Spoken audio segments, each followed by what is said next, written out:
Selamat pagi semuanya. Perkenalkan, saya Priska Kiki Wulandari sebagai host dari UPT Pembinaan Keagamaan dan Pengembangan Kepribadian Universitas Brawijaya.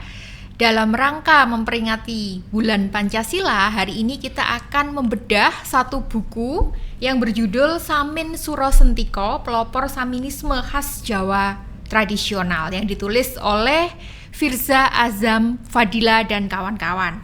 Kita perkenalkan dulu narasumber kita pada pagi hari ini.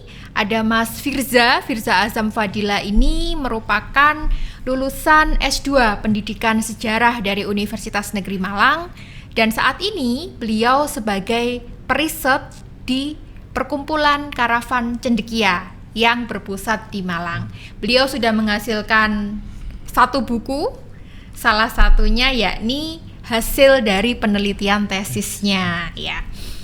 Kita mau bincang-bincang tentang bukunya Mas Firza hari ini, gitu. Kalau boleh tahu, kenapa sih menulis tentang Samin Suro Sentiko? Terima kasih Bu. Karena alasan saya menulis Samin Suro Sentiko itu, beliau merupakan tokoh perlawanan sosial di masa abad ke awal 20. Beliau mewakili penindasan para petani dan wong-wong cilik Jawa.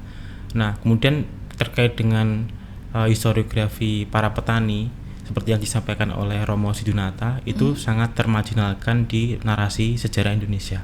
Jadi terkait dengan perawan-perawan petani dari akar bawah ke atas itu sangatlah minim dibahas di narasi sejarah Indonesia. Jadi menurut saya ini sangat penting untuk memperkenalkan kepada generasi muda terkait dengan itu esensi dan juga eksistensi dari Samin Suro Sentiko ini yang mewakili para petani itu.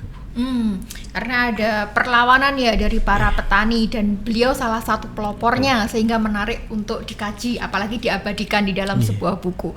Siapa Samin Suro Sentiko itu? Karena kan kita sering mendengar Samin Suro Sentiko, suku Samin, bahkan kita menyebutnya suku Samin. Apakah benar sih itu suku Samin? Samin dulu siapa? Oh ya, kalau itu lebih ke komunitas Samin, karena ia kan subculture Jawa. Jadi pengembangan dari budaya Jawa versi perspektif atau pemikiran dari Samin Suro Sentiko. Nah, pastinya teman-teman kan bertanya siapa sih Samin Suro Sentiko itu. Nah, saya akan memulai dari latar belakang dari Samin Suro Sentiko itu sendiri. Nah, ia itu merupakan anak dari seorang priai atau bangsawan Jawa di abad ke-19 yang eksis pada abad 19 yang bernama Raden Surawijaya. Oleh orang-orang Samin, Raden Surawijaya ini dijuluki sebagai Samin Sepuh. Nah, Raden Surawijaya ini memiliki ayah yang bernama Raden Brotodiningrat atau yang dijuluki sebagai Raden Kusumaning Ayu, yang merupakan kepala distrik di distrik Sumoroto, kawasan Ponorogo. Nah, mengapa Samin ini dari golongan bangsawan bisa melebur pada kehidupan pedesaan petani? Nah, ini berawal dari si ayahnya, yaitu Raden Surawijaya, Bu. Nah, Raden Surawijaya ini ia kabur dari kehidupan bangsawannya. Nah, oleh sejarawan dikenal sebagai bangsawan yang melepas baju kebangsawanannya atau kehidupan bangsawannya.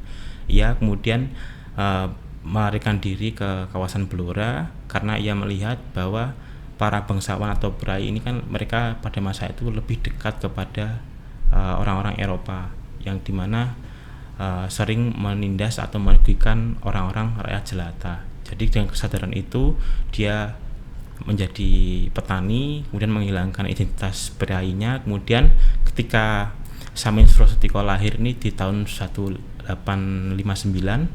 dia memberikan ajaran-ajaran terkait dengan pemikirannya yang menolak terkait dengan penindasan yang dilakukan oleh sesama bangsa Indonesia itu sendiri maupun yang dilakukan oleh para penjajah, khususnya pada para wong cilik atau petani. Nah, selain itu si Raden Surawijaya ini juga melakukan pemberontakan, kalau di narasi sejarawan Bojonegoro itu sebagai bandit. Kan di masa abad 19 itu selain tokoh karismatik, perlawanan sosial, itu kan juga dilakukan perlawanan melalui orang-orang bandit. Ia merampas harta-harta atau membegal orang-orang pegawai negeri Belanda maupun orang-orang pejabat Belanda di tengah jalan dan membagikan hartanya ke orang-orang miskin atau wong cilik itu.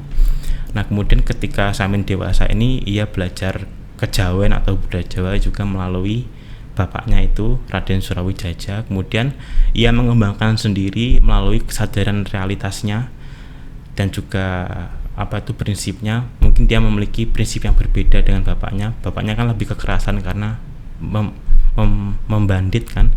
Dia itu lebih ke aspek kejawen yang humanis, sehingga nanti muncul perlawanan tanpa kekerasan seperti itu.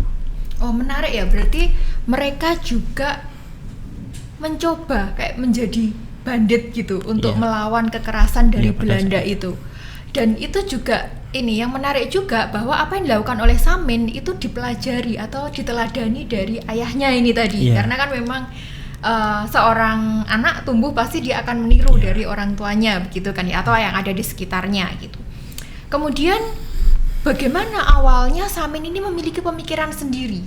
Apakah setelah bapaknya meninggal kemudian dia memiliki pemikiran yang mandiri, atau ketika bapaknya juga masih hidup, yang salah satu yang menjadi penasehat itu bapaknya itu tadi? Kalau dari penjelasan dari Cipto Mangunkusumo, bukunya arsipnya Herd Saminisme itu, beliau mengkhotbahkan pertama kali kan di tahun 1889 ketika beliau itu masih remaja, sekitar umur 20 tahunan lebih begitu, kurang lebih seperti itu. Nah, kenapa ia itu berbeda dengan bapaknya? Karena semasa kecil ia itu dikaitkan oleh istilahnya perawatnya, seperti namanya itu mbok kan, seperti apa tuh, neneknya atau saudaranya perempuan begitu. Itu dikaitkan seperti manifestasi atau perwujudan dari tokoh wayang Werkudara.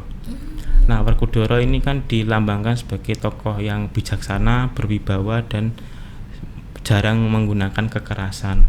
Nah, kemudian dijelaskan oleh mboknya ini di buku tersebut, Samin ini memang memiliki karakter sejak awal, sejak dini itu kepribadian yang santun, sopan, dan jarang sekali marah. Jadi mungkin pemikiran dan ajaran agama Adam nanti yang kita bahas sebagai modal perlawanan dari Samin ini yang tanpa kekerasan, ya mungkin dari karakter dari Samin itu sendiri yang menolak kekerasan dan juga tidak pernah marah itu sendiri.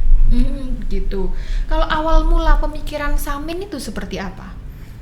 Kalau awal mula pemikiran Samin itu setahu saya di Verslag Samin Beweging di arsipnya itu, dan juga di Saminisme itu, beliau kan dari kesadaran realitas melihat di Blora, kawasan Blora itu kan banyak petani dan juga pemilik kebun atau lahan yang harus membayar pajak sangat tinggi.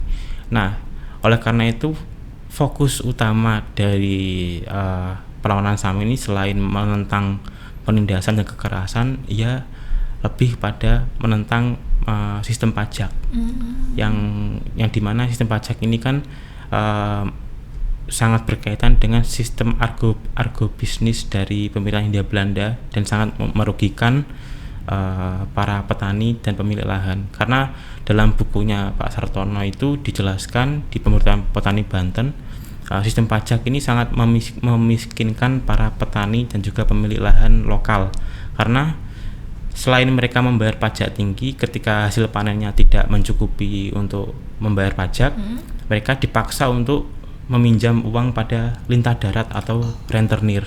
Nah, teman-teman pasti tahu kan di masa gini rentenir itu kan bunganya tinggi sekali. Nah, di masa itu begitu juga bunganya sangat tinggi. Nah, ketika mereka melakukan hal itu terus menerus, mereka merasa dimiskinkan oleh sistem Hindia Belanda. Oleh karena itu Samin dari hal itu menentang sistem perpajakan yang memiskinkan orang-orang wong cilik itu. Iya sih, sekarang juga berevolusi, rentenir jadi pinjol gitu ya. Sekarang tetap ada pinjol gitu. Berarti tetap di masa Hindia Belanda dulu masih ada sudah ada nih rentenir. Sekarang berkembang. Benar, sekarang berkembang. Tinggal berubah aja bentuknya, tapi sama sebenarnya ya.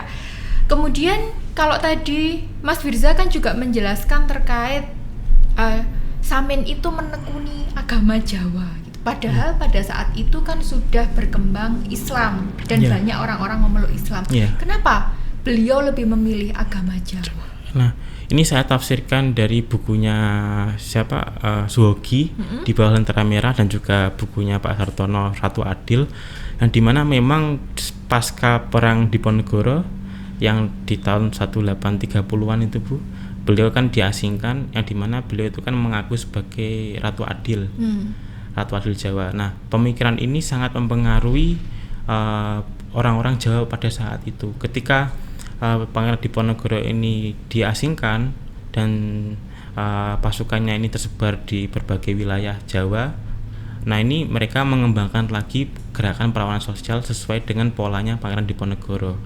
Yang orang-orang Kejawen mereka mengaku sebagai Ratu Adil atau tokoh karismatik. Kemudian yang ulama-ulama sisa dari pengikut Diponegoro mengaku sebagai kiai penyelamat atau Imam Mahdi kalau konteks Islam, yang menggunakan sistem perlawanan perang jihad fisabilillah.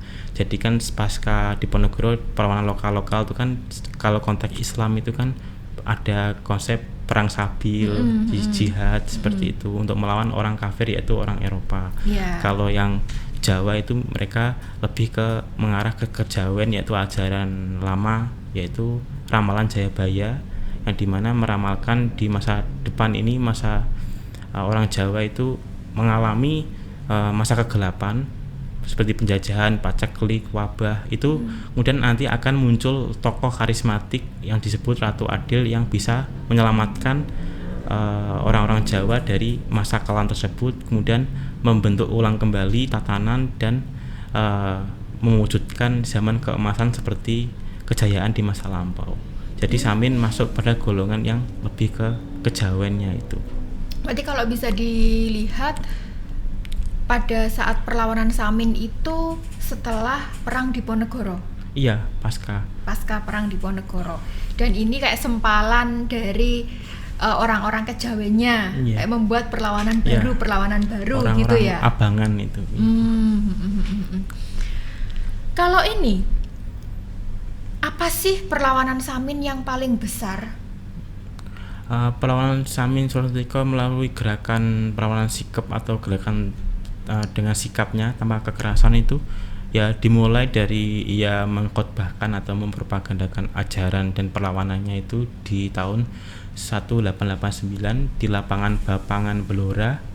Nah pada saat itu di malam hari ia mengumpulkan setiap warga desa itu di lapangan menyalakan obor. Ia berkhotbah bahwa orang-orang Jawa ini ialah keturunan dari Satrio Pandowo Majapahit. Satrio Pandowo ya. Yang ditugaskan untuk menghidupkan kembali budaya Jawa yang di masa itu kan sudah hampir didominasi oleh budaya Indis, budaya India Belanda Eropa itu kan. Kemudian membangkitkan kembali eksistensi dari orang-orang Jawa yang di masa kejayaannya memimpin tanah mereka tanpa ditindas oleh pihak lain. Nah, jadi mereka ini dari khotbah ini akhirnya didoktrin sebagai utusan atau keturunan dari Satyo Pandowo di masa Majapahit. Jadi mereka menganggap dirinya sebagai penerus dari orang-orang Majapahit gitu. Kalau ini, mengapa pada saat itu di 1889 di lapangan Bapang tadi kayak semacam, kan pasti banyak penindasan sebelum-sebelumnya sehingga itu bom waktu gitu ya. Akhirnya itu jadi perlawanan yang besar gitu. Kira-kira apa sebab yang paling menjadikan mereka melawan itu selain penindasan itu? Apa ada peristiwa besar apa gitu dari pemerintah kolonial sehingga si Samin dan juga pengikutnya itu melawan di tahun 1889 itu? Kalau saya membaca di arsip yang saya temukan di mana itu Verslag Cina Jawa tapi bahasa Belanda saya agak lupa. Itu menyebutkan bahwa ada perkembangan pola kesadaran dari orang-orang Jawa di awal abad ke-20 yang dimana di awal abad 19 sebelum perang Jawa itu kan orang-orang Jawa itu dianggap sebagai bayi yang ditidurkan oleh Belanda. Jadi mereka itu dianggap pasif ketika disuruh mereka ngikut begitu, menghormati dan takut pada orang-orang Eropa. Namun ketika di awal abad 20 dan di akhir abad 19 yang adanya perlawanan Ratu Adil, gerakan petani dengan corak Islam maupun kejawen itu, mereka lebih nasionalis, lebih sadar bahwa mereka ini harus terbebas dari penindasan. Nah kemudian muncullah gerakan nasionalisme yang dipelopori oleh wong-wong cilik atau gerakan petani yang disebut oleh Pak Romo Sidunanta itu sebagai gerakan wong sikep, yaitu gerakan petani sikep. Jadi gerakan petani yang memiliki lahan dan juga anak-anak buahnya atau petani buruh gitu. Nah seperti itu. Jadi mungkin adanya pola kesadaran kritis ini sehingga menimbulkan perlawanan-perlawanan, khususnya ini berkaitan dengan Samin Suro Sentiko itu sendiri.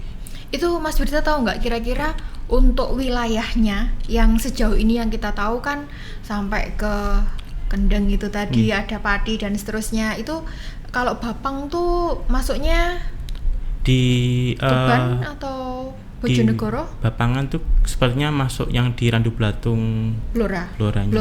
Kemudian itu menyebarkah? Terus semuanya menjadi satu di lapangan itu atau bagaimana? Nah setelah khotbah itu kan dimulai gerakan perlawanan tanpa kekerasan itu dari gerakan Samin, akhirnya dikenal sebagai Geger Samin.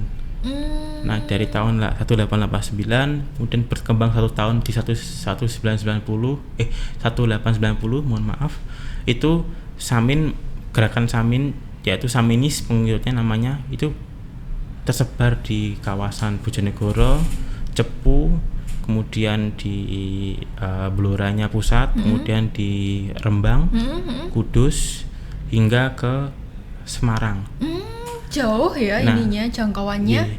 Kemudian setelah tersebar, karena mungkin orang-orang kecil ini sangat ditindas, banyak orang-orang mungkin yang backgroundnya abangan yaitu orang-orang yang kejawen, yang latar belakangnya petani juga, itu ia bergabung dengan gerakan Samin di kawasan tersebut, hingga puncaknya di tahun 1907 itu di berbagai daerah tadi yang sudah saya sebutkan itu jumlahnya sampai 3.000 pengikut.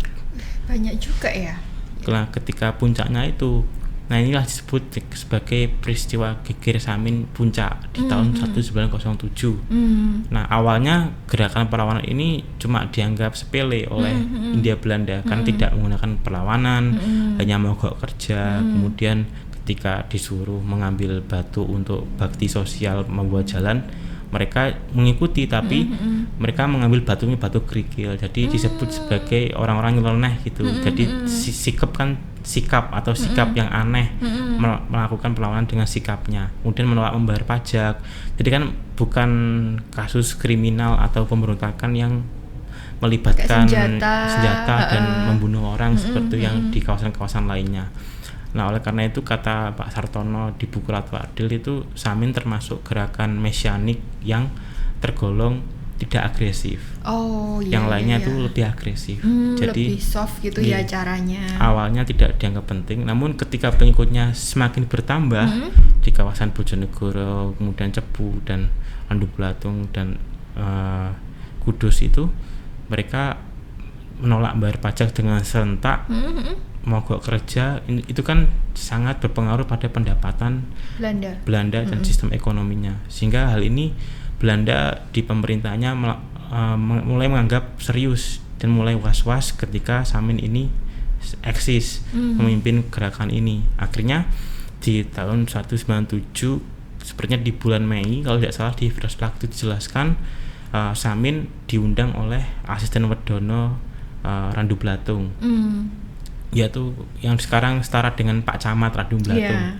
Nah itu beliau diundang untuk berdialog. Nah Samin ini sangat terbuka untuk musyawarah atau dialog, karena ya, prinsipnya kan melawan tanpa kekerasan, mungkin dari dialog itu dan tindakan. Nah ketika beliau dan pengikutnya itu, beberapa pengikutnya berangkat ke rumah asisten Wedono. Nah saat sampai, ketika hendak memulai obrolan, tiba-tiba di rumah tersebut disergap oleh para polisinya Hindia Belanda. Dijebak gitu ya? Ya dijebak. Samin ini ditipu lah istilahnya. Kemudian Samin dan para pengikutnya ditangkap, dipenjara, kemudian beberapa hari ia diasingkan ke Sumatera Barat, Padang itu. Sampai meninggal beliau di sana. Sampai meninggal di tahun 1914. Gitu. Kayaknya memang cara-cara pola-polanya kolonial Belanda pada saat itu menangkap pimpinan-pimpinan dengan cara seperti itu ya. Kayak Cut Nyak Dien kan juga awalnya diajak untuk berunding, tapi kemudian disergap juga di situ, ditangkap, diasingkan seperti itu. Sama juga dengan Samin ya. Metodenya. Kemudian tadi di salah satu bab di buku ini tuh ada hal yang menarik yang saya belum pernah mendengar, Mas. Kayak misalnya perlawanan Modongso itu apa sih? Apakah itu juga termasuk dalam gerakan Saminisme itu atau yang lainnya? Iya, oke. Untuk Modongso ini kan jarang juga dibahas oleh artikel-artikel maupun buku yang bahas gerakan perlawanan Samin, komunitas Samin maupun biografi dari Samin Surosontiko. Nah, saya mencoba membahas ini karena sangat menarik, karena beliau merupakan pengikut yang beberapa kali disebutkan di laporan Verslag Samin Bewiking, yaitu laporan khusus dari data-data atau kasus perlawanan orang-orang Samin di masa Belanda. Nah, itu sangat sering disebutkan Modongso. Beliau itu eksis di kawasan Cepu, di Cepu Blora. Nah, ini berkaitan dengan pasca penangkapan Samin Surosontiko dan pengikutnya di tahun 1914 itu yang diasingkan. Nah, setelah Samin ini diasingkan oleh Belanda, nah ini kan kabarnya di surat kabar Hindia Belanda itu kan tersebar di kawasan Blora dan juga sekitarnya itu, hingga terdengar oleh pengikut-pengikut loyal dari Samin, salah satunya Modongso ini. Nah, ketika Modongso ini tahu tokoh karismatiknya yang dijunjung tinggi dan dihormati ini diasingkan, ia sangatlah marah. Kemudian mengajak adiknya untuk protes ke rumah Ahisen Wedono.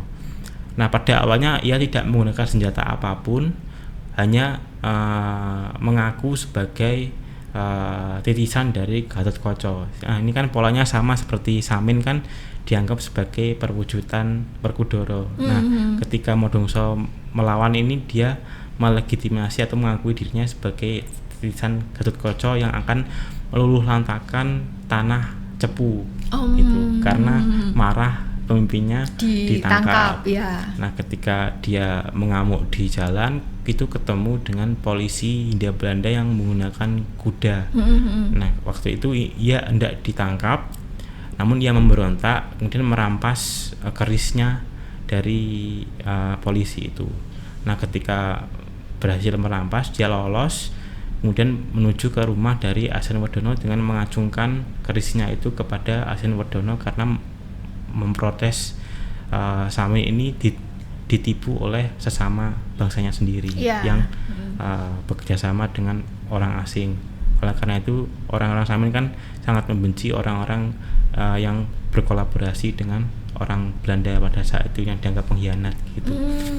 Nah, ketika menodongkan, kemudian polisi datang, belum sempat melukai si Ahisen Wedono, ia dicegah oleh beberapa polisi dan kemudian dipukuli oleh polisi, kemudian ditangkap. Ada berita dia sampai meninggal di penjara. Di Jawa atau di luar Jawa? Di Bloranya, di Cepunya itu. Di Blora, masih di situ.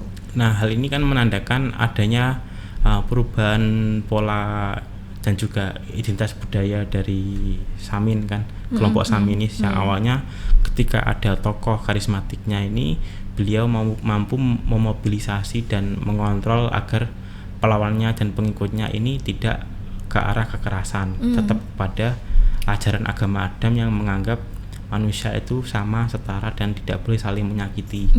Jadi perlawanan melalui nilai-nilai kemanusiaan. Oleh karena itu, pada saat dipimpin oleh siapa itu, Samin Surosontiko, perlawanan tanpa kekerasan ini digambarkan oleh Hindia Belanda. Samin ini diibaratkan seperti pendahulu dari Mahatma Gandhi dari India itu. Karena setelah Samin diasingkan, berita itu muncul, Hindia Belanda merasa bahwa Samin ini seperti yang ada di India itu, Gandhi yang menjunjung tinggi satyagraha dan ahimsa, kan cinta kasih kepada manusia, kemudian menjunjung tinggi kesetaraan dan menolak kekerasan, itu kan yang konteksnya di India itu. Ya. Nah, Baik. ketika Samin diasingkan, itu berubah identitasnya menjadi lebih agresif, perlawanannya lebih ke kekerasan. Setelah Modongso ini, kemudian muncul ada istilahnya Pak Engkrek di kawasan Cepu atau Kudus itu, kemudian nanti perlawan-perlawan kekerasan hingga pada pergerakan politik ia bergabung pada PSI atau Partai Syarikat Islam itu. Perlawanan-perlawanan setelah itu apakah berdekatan dengan tahun-tahun 1914 ya tadi, 1900-an setelah Samin ditangkap, kemudian ada Modongso, kemudian Modongso ditangkap juga, ada yang lain-lain itu berdekatan di tahun-tahun tersebut? Di tahun 1808 sampai 1814 itu ada 3 tokoh, setahu saya setelah Modongso itu ada Pak Engkrek, kemudian tokoh di Semarang itu, kemudian tokoh di Kudus, saya lupa namanya, di Freslak itu ada. Nah, itu mereka memimpin juga menggunakan pola-pola mengaku sebagai titisan wayang, kemudian memiliki kesaktian, ya sama seperti pola Samin, tapi lebih ke arah pemberontakan menggunakan fisik seperti itu. Jadi oleh karena itu sejarawan menyimpulkan bahwa adanya perkembangan pola perlawanan dari Samin sebelum Samin diasingkan hingga setelah Samin diasingkan itu, dari non agresif ke agresif. Kalau dulu kan memang kita memiliki musuh bersama, yaitu penjajahan, ada penindasan dari kolonial, kemudian ada banyak gerakan-gerakan untuk melawan, salah satunya Samin. Kira-kira sekarang kan budaya Samin itu masih ada. Ya. Bahkan beberapa tahun lalu sempat rame, difilmkan juga. Apakah perlawanan Samin tuh sampai sekarang juga masih terjadi? Kalau perlawanan Samin, setahu saya ada beberapa komunitas yang masih memegang teguh nilai-nilai asli dari Samin. Kalau saya membaca, ini yang kekurangan buku saya, belum saya kontekstualisasikan perkembangan hingga masa kini. Jadi dari kronologi periodisasi buku saya itu bahasanya cukup pada Modongso. Tapi ketika saya membaca kajian dari Romo Sindiwanta dan Prof yang dari Kudus itu, Prof dari Kudus yang meneliti Samin Kudus itu, Prof Rosid namanya, itu beliau mengklasifikasikan ada beberapa fraksi atau kelompok komunitas Samin yang terpecah. Maksudnya ada yang masih memegang nilai asli, ada yang sudah beradaptasi dengan saat ini pengaruh perkembangan itu. Nah, ada Samin Lugu dan Samin Engkrek kalau tidak salah. Nah, untuk yang Samin Lugu ini masih memegang nilai-nilai asli, yang Samin Engkrek itu sudah ada akulturasi dengan budaya luar. Nah, untuk perlawanan di masa kini yang masih saya tahu yaitu Samin versus semen itu kalau tidak salah. Oh iya, nah, yang itu, karena dibangun pabrik itu pabrik ya. Semen itu. Nah, itu salah satunya. Kemudian untuk yang di Bojonegoro sekarang sepertinya tidak ada perlawanan lagi, karena di Bojonegoro ya sudah adanya modernisasi juga. Kan ajaran Samin dulu setahu saya itu mereka tidak boleh bersekolah. Kemudian agama mereka kan juga kejawen. Nah, kemudian ketika Islam masuk di tahun 60-an itu kan karena istilahnya kebijakan pemerintah, jadi ada sinkretisme juga. Nah, itu sekarang di Samin Bojonegoro juga ada masjid juga di sana. Oh, sudah mulai menyesuaikan ya. Sudah. Apalagi juga ada paksaan dari pemerintah harus KTP-nya harus beragama itu kan ya pada saat itu gitu. Kalau terkait ini, bagaimana dengan kondisi saat ini kan? Kalau kita melihat ada banyaknya korupsi, kemudian budaya-budaya hedon, materialis kayak gitu, itu bagaimana? Apa yang bisa kita pelajari dari gerakan Samin ini atau budaya Samin ini? Kalau mungkin sederhananya yang bisa kita ambil nilai historis dari Samin, gerakan Samin di sini, mungkin dari ajaran inti dari Samin Srosantiko itu sendiri terkait dengan nilai kemanusiaannya, Bu. Nah, Samin ini pada ajarannya itu salah satunya yaitu ia berkata kepada pengikutnya, jangan mencari, maksudnya mencari bukan miliknya. Di sesuatu hal yang kita dapat itu harus melalui kerja keras kita sendiri. Kemudian jangan berbohong, maka kamu harus jujur. Jadi menjadi pribadi seseorang itu, menjadi Samin sejati itu harus jujur. Orang itu disebut sebagai Samin lugu kan karena kejujurannya. Kemudian jangan menyakiti sesama. Nah, mereka kan menolak kekerasan karena menganggap semua manusia itu merupakan keturunan Nabi Adam yang harus saling merangkul karena mereka itu semua saudara. Nah, karena saudara kan tidak mungkin saling menyakiti kan. Nah, kemudian mereka itu harus solidaritas atau guyup rukun, kemudian gotong royong, dan juga jangan sampai menyakiti perasaan orang lain. Nah, mungkin esensinya di sekarang itu bisa kita ambil terkait dengan nilai keadilan sosialnya yang dimana Samin ini menjunjung semua manusia ini setara, bersaudara, solidaritas, dan yang paling penting yaitu karakter atau etika kejujurannya. Nah, seperti yang mungkin saya pahami, korupsi kan mungkin ya kurangnya empati dan juga kesadaran kejujuran dari oknumnya itu sendiri yang kemudian mengambil hak orang lain. Nah, mungkin kita bisa mempelajari ajaran-ajaran Samin yang jujur dan juga tidak mengambil hak orang lain ini sebagai kehidupan di masa kini agar kasus-kasus seperti korupsi, kemudian penyelewengan dan juga penipuan sesama ini tidak terjadi lagi. Karena menurut saya korupsi ini bisa menimbulkan kejadian yang lain seperti konflik secara sesama horizontal. Mungkin karena ada pihak yang dirugikan, ada yang diambil haknya, mungkin seperti itu. Ya menarik sekali sih pembahasan terkait buku Samin Suro Sentiko ini, pelopor Saminisme khas Jawa tradisional. Ada banyak nilai-nilai yang bisa kita pelajari.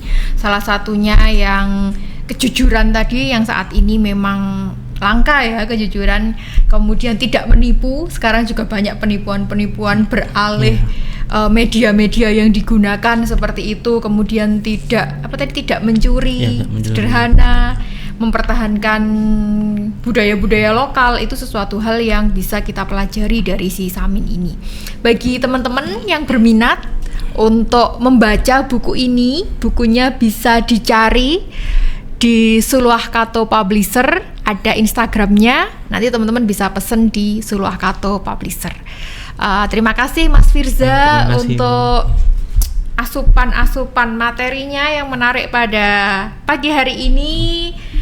Semoga apa yang kita disampaikan oleh Mas Firza yang kita bahas pada pagi hari ini bermanfaat untuk kita semuanya. Terima kasih Bu. Saya sebagai host undur diri. Terima kasih. Selamat pagi.